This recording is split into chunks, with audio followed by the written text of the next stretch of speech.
Bonjour.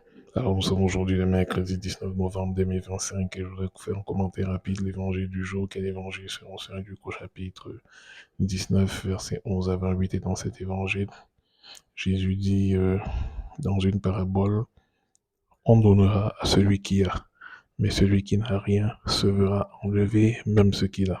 Je répète, on donnera à celui qui a, mais celui qui n'a rien se verra enlever même ce qu'il a.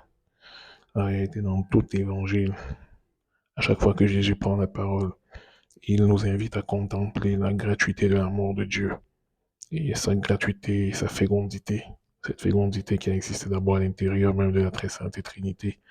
Le Père engendre le Fils et tous les deux spirent d'Esprit Saint, sont tous les deux sources de l'Esprit Saint, car l'Esprit Saint procède du Père et du Fils. Et c'est cette fécondité-là que Dieu voudrait, que Jésus est venu nous communiquer de la part de son Père.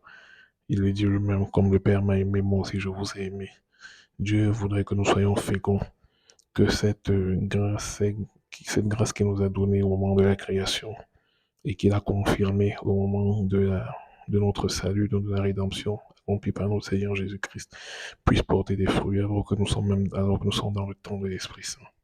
L'Esprit Saint veut nous rendre féconds comme il a été fécond dans le sein de la Vierge Marie, où il a, pas de par son action, conçu, participé à la conception de Jésus, le Fils de Dieu fait homme. Et donc, avec l'Esprit Saint, en nous donnant totalement l'Esprit Saint malgré nos limites, nous devenons féconds en sainteté pour nous-mêmes et pour le monde entier. Et tout cela se fait à travers Notre-Dame du Très Saint Rosaire, l'épouse mystique du Saint-Esprit, à travers la prière du Saint Rosaire. Nous devenons féconds, nous devenons source de vie divine pour le monde entier.